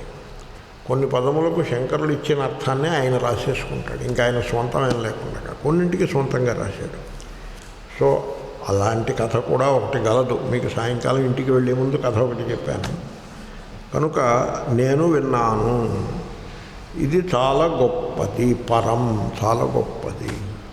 ఈ అనాత్మశాస్త్రములు ఎన్నో ఉన్నప్పటికీ వాటన్నిటికంటే విలువైనది జీవితమును పునీతము చేసేది కనుక పరం, గుహ్యం. ఇది ఊరికే కథల అంటే కథలు మీకు కథలు వినీదే ఉంటుందండి. కథలు వినీదే ఉంటుంది, కథలు చదువుకుంటే సరిపడుతుంది. హ్యారీ పాటర్ కథకి మళ్ళీ ప్రవచనం ఒకట, అది కొనేసుకుని చదువుకుంటే సరిపడుతుంది. అరేబియన్ నైట్స్, హ్యారీ పాటరు, వీటికి మళ్ళీ కథ వాటికి పాఠమే ఉంటుంది. పంచతంత్ర గాథలే ఉన్నాయనుకోండి, దానికి పాఠమే ఉంటుంది. పాఠమే వింటారు. కథలు చదివేసుకుంటే సరిపడుతుంది. అయితే కథలు చదివి అంతటి ఓపిక కూడా లేదు, అది కూడా వినేసి కాలక్షేపం చేసేద్దామని. అంటే ఆలోచించే శక్తి కొంతైనా అవసరం అవుతుంది కథ చదివేటప్పుడు. సరే, జనులు కొంత లేజీగా ఉంటారు. ఎవడో వాడు చెప్తూ ఉంటే ఓ మూల కూర్చొని చప్పట్లు కొడుతూ ఇలా అంటూ ఏదో కాలక్షేపం చేస్తూ ఉంటాం. దానివల్ల దాంట్లో తెలిసిదేమీ ఉండదు. దాంట్లో తెలియదగ్గది ఏది కూడా లేదు. తెలియదగ్గది ఒక పద్ధతిగా చెప్తే మాత్రమే తెలిసేది, లేకపోతే తెలియకుండానే మిగిలిపోయేది రహస్యము. రహస్యం ఎలా తెలుస్తుంది? చెప్తే కానీ తెలియదు, చెప్తే మాత్రమే తెలుస్తుంది. అటువంటి రహస్యము, గుహ్యం, ఇది చాలా గొప్ప విలువైనటువంటి శాస్త్రము అని చెప్పడానికి రహస్యము అంటారు. విలువైనది దాచిపెట్టుకుంటారు రహస్యముగా. కాబట్టి రహస్య శబ్దానికి గుహ్యం అంటే రహస్యం అని అర్థం. రహస్య శబ్దానికి అర్థం ఏమిటంటే చాలా విలువైనది అని అర్థం. ఓకే, ఏమన్నా అది తీసుకురండి అంటే తీసుకొస్తాను అయ్యా, సేఫ్లో పెట్టాను, సేఫ్ ఓపెన్ చేసి తీసుకొస్తాను అన్నాడు అనుకోండి, అంటే అది విలువైనది అవుతుందా విలువలేనిది అవుతుందా? విలువైనది అవుతుంది. ఎందుకని సేఫ్లో పెట్టి తాళం వేసాడు కనుక. ఈ శాస్త్రము అట్టిది గుహ్యం. శ్లోకం అంతా వివరించి చెప్పేశాను, అయిపోయింది. శ్లోకం చెప్పేశాను, ఇంకా భాష్యం చెప్పేస్తే ఆఖరి శ్లోకం. అది మళ్ళీ ఆదివారం నాడు ఫినిష్ చేద్దాం. ఇంకో 2 క్లాసులు ఉంటుంది, ఆ తర్వాత అయిపోతుంది. ఓం పూర్ణమద పూర్ణమిదం